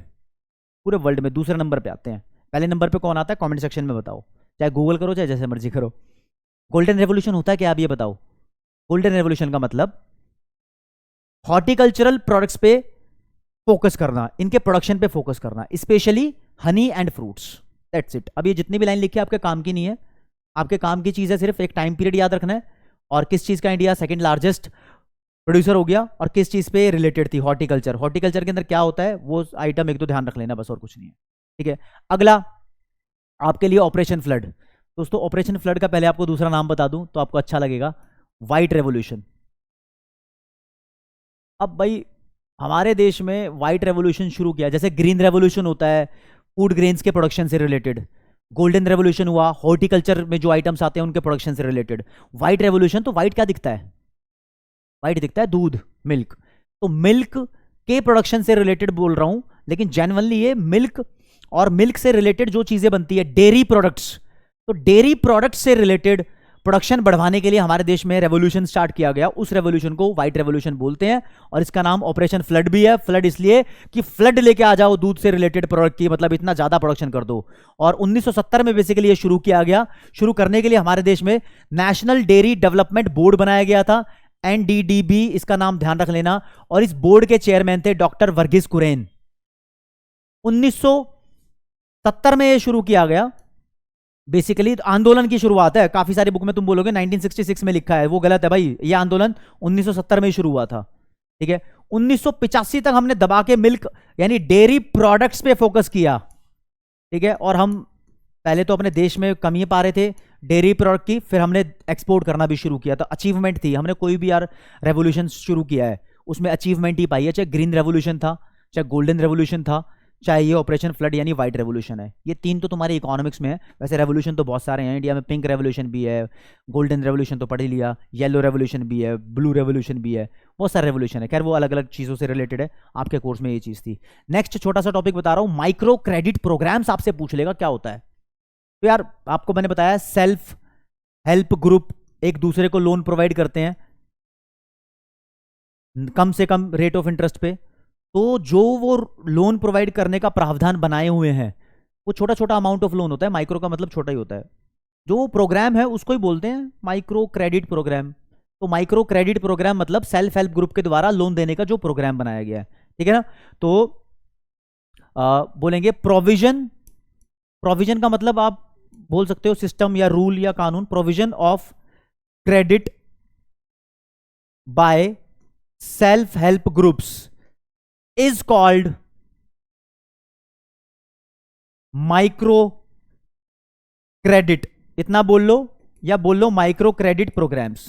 आसान भाषा में सही आंसर आसानी से मिल जाता है आपको लव कौशिक सर से जब आप इकोनॉमिक्स पढ़ते हो। तो गलत बोल रहा हूं तो कमेंट सेक्शन में बताओ। कोई भी दिक्कत डाउट परेशानी है आप अपनी बात शेयर कर सकते हो, कोई दिक्कत नहीं है। नहीं तो आप कोई बड़ी प्रॉब्लम है यार तो उस चीज़ को मतलब छोटा मोटा क्वेश्चन है तो कमेंट सेक्शन में बता दो, मैं उसका सॉल्यूशन दे दूंगा, मैं उसकी रिप्लाई कर दूंगा। लेकिन आपकी कोई बड़ी ही प्रॉब्लम है, नहीं लिख पा रहे हो, तो उसको फोटो खींचो और इंस्टाग्राम पे मुझे भेज दो, कोई दिक्कत नहीं है, वहां मिलते हैं।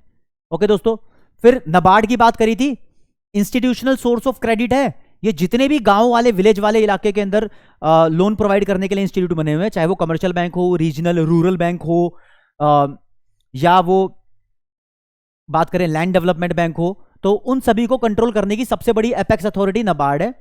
नाबार्ड 1982 में बना था।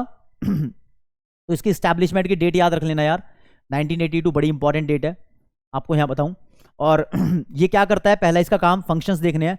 To serve as apex funding agency for the institutions providing credit in rural area.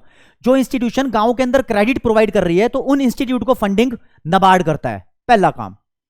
अगर आरआरबी एक गांव के अंदर लोन दे रहा है तो आरआरबी के पास पैसे कहां से आ रहे हैं? अगर कम पड़े तो नाबार्ड आरआरबी को पैसे दे देता है। ठीक है। दूसरा, to take appropriate measures to improve credit delivery system. अगर क्रेडिट डिलीवर नहीं हो रहा है उन लोगों तक जिनको चाहिए, लोन नहीं मिल रहा है उन लोगों को जिनको चाहिए, तो नाबार्ड उसके लिए पॉलिसी बनाता है और रीस्ट्रक्चर करता है चीजों को, मतलब फिर से बनाता है, ठीक करता है, ताकि लोग लोन पा सकें। अगर किसी को लोन देना ही नहीं आ रहा, मतलब उसको लग रहा है गड़बड़ी, तो बैंकों को ट्रेनिंग भी देता है भाई ये। ठीक है ना। तो ट्रेनिंग ऑफ पर्सनल, पर्सनल मतलब जो लोग बैंकों में काम करते हैं, तो उनके लोगों को ट्रेनिंग भी देता है और क्रेडिट इंस्टीट्यूशन को समझाता भी है। दो ही फंक्शन है इसके जो मेनली आपको ध्यान रखने हैं। ठीक है। बाकी बातें आपके ज्यादा काम की नहीं है, दो फंक्शन ध्यान रखने हैं। कब स्टैब्लिश हुआ था ये ध्यान रखना है, इसकी फुल फॉर्म क्या है ये ध्यान रखनी है। National bank for agricultural and rural development, ये मेन है। लेकिन फिर भी पूरे देश की सबसे बड़ी एपेक्स बॉडी लोन प्रोवाइड करने वाली आरबीआई है। एक बार इसको ढंग से पढ़ लो, इतने में स्क्रीन के सामने से हट जाता हूं, आप अपने काम की चीजें देख सकते हो यहां पर।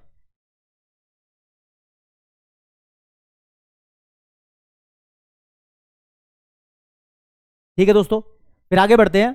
आरआरबी के ऊपर बात हो रही है। रीजनल रूरल बैंक, ऐसे बैंक जो डिस्ट्रिक्ट लेवल तक खुलना चाहते हैं, मतलब जहां कमर्शियल बैंक नहीं पहुंच पाए वहां पर ये वाले बैंक पहुंच रहे हैं। ग्रामीण बैंक बोलते हैं इनको, कहीं कहीं बैंकों के लास्ट में रूरल बैंक लिखा होता है।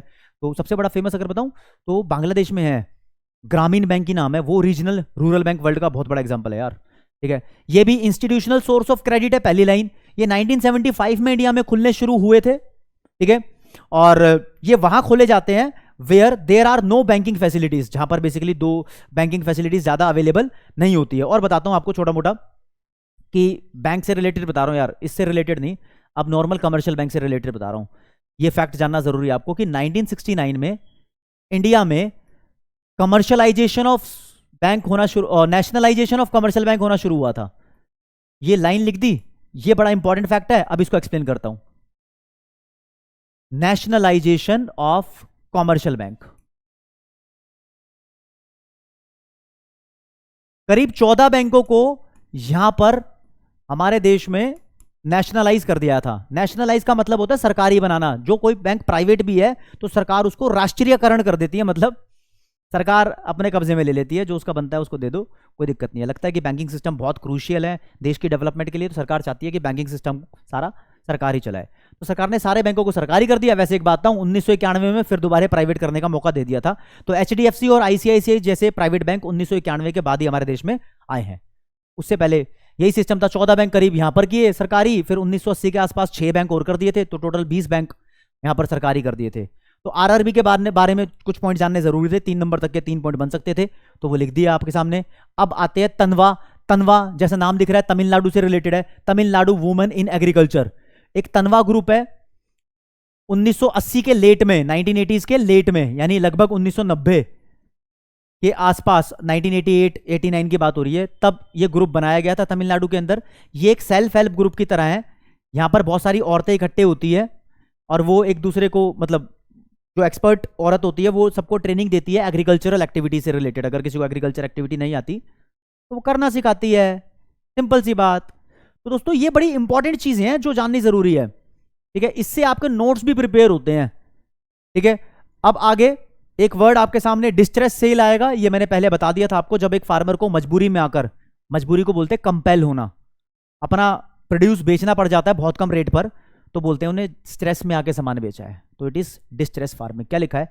It refers to a situation when farmers are compelled to sell their produce immediately after harvest at a poor price. Immediately after harvest मतलब, हार्वेस्टिंग का मतलब होता है कटाई।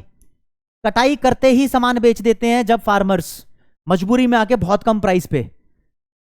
अगर उसको संभाल के रखते तो प्राइस अच्छा मिल सकता था। वो देख सकते थे अच्छा मेरे पास जो प्रोड्यूस है वो चीज़ें थोड़ी महंगी है, उनको महंगे में बेचूं, उसकी ग्रेडिंग कर दूं, कैटेगरी में डिवाइड कर दूं, तो उस हिसाब से बेचूं। तो प्लीज़ एक बार इसकी मैं सामने सकता हूं ताकि पूरी लाइन मेरे सिर से ना हटे, मतलब हट जाए पूरी की पूरी, आपको ओके रिपोर्ट बिल्कुल क्लियर हो जाए। ठीक है। और इसके अलावा आपको एक चीज और बताऊंगा, केरला के अंदर 1995 में कुदुम्बश्री बैंक भी खोला गया था। कुदुम्बश्री बैंक, ये भी यार स्मॉल फाइनेंस बैंक होते हैं, मतलब बड़े कमर्शियल बैंक नहीं है, छोटे छोटे पैसे देने वाले। ये भी एक इंस्टीट्यूशनल सोर्स ऑफ क्रेडिट का एग्जांपल है। अच्छा तुम कहोगे सर एक बार इकट्ठे लिख के क्यों नहीं बता दिया आपने? भाई अलग अलग बताने का मजा है, क्योंकि उस टाइम तुम एक बार में एक चीज को बहुत डिटेल में पढ़ते हो तो बोर हो जाते हो। यहां पर ये छोटे छोटे क्वेश्चन बनते हैं, एक एक नंबर के फैक्ट के क्वेश्चन बनते हैं। ठीक है, अब मैं आपको थैंक यू कहते हुए इस चैप्टर को एंड करूंगा, लेकिन आपको मेन बात बताऊं, इस चैप्टर से क्वेश्चन कौन से आने वाले हैं ये बात बता के थैंक यू बोलूंगा, ऐसे नहीं। तो दोस्तों ये तो जान लो, चैप्टर में सबसे टॉप मोस्ट इंपॉर्टेंट चीज मैं बताऊं तो मेजर्स हैं जो सरकार ने एग्रीकल्चरल मार्केटिंग को इंप्रूव करने के लिए लिए हैं। लाइक वो रेगुलेटेड मार्केट बनाई थी, कोऑपरेटिव मार्केटिंग सोसाइटीज बनाई थी, इंफ्रास्ट्रक्चरल फैसिलिटीज इंप्रूव की, कुछ पॉलिसी इंस्ट्रूमेंट थे एमएसपी, बफर स्टॉक, पीडीएस की तरह। पहले पे इंपॉर्टेंट क्वेश्चन ये है। दूसरे पे इंपॉर्टेंट क्वेश्चन बन रहा है ऑर्गेनिक फार्मिंग का, कि इसके क्या फायदे और क्या नुकसान है।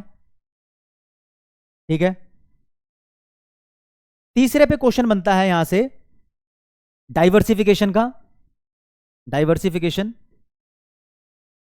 देखो चैप्टर तो पूरा इंपॉर्टेंट है, लेकिन मैं एक सीरीज बता देता हूं। फिर है रूरल क्रेडिट, रूरल क्रेडिट का। ठीक है, ये चार क्वेश्चन इंपॉर्टेंट बनते हैं, लेकिन पेपर तो वहां से भी आता है जहां क्वेश्चन इंपॉर्टेंट नहीं होते। अब इस बार के सीबीएसई के सैंपल पेपर में क्वेश्चन आ रखा है रूरल बैंकिंग सिस्टम को क्रिटिकली इवेल्युएट करो, तो वो तो इसमें नहीं है ना। करा तो मैंने दिया कि बहुत कम बैंक है, इनएडिक्वेट फाइनेंस है। ठीक है ना, रूरल बैंकिंग को क्रिटिसाइज करना है, मतलब जितने बैंकों की जरूरत है उतने बैंकिंग है नहीं, तो यहां से भी क्वेश्चन आ गया। क्वेश्चन तो तनवा के बारे में भी आ सकता है, डिस्ट्रेस सेल के बारे में भी आ सकता है, मतलब क्वेश्चन कहीं से भी आ सकता है। लेकिन प्रेफरेंस वाइज इंपॉर्टेंट चीजें ये है, रूरल क्रेडिट में टाइप्स वगैरह इंपॉर्टेंट नहीं है, इंस्टीट्यूशनल और नॉन इंस्टीट्यूशनल के बीच का अंतर कर जाओ, वो इंपॉर्टेंट है। ठीक है ना, तो दोस्तों यहां पर रूरल डेवलपमेंट इन इंडिया वाला चैप्टर मैंने कंप्लीट करा दिया है। आपकी कोई भी दिक्कत, डाउट, परेशानी है कमेंट सेक्शन में बता दो। आज की क्लास में फिर इतना ही दोस्तों। जय हिंद, जय भारत, नमस्कार, धन्यवाद।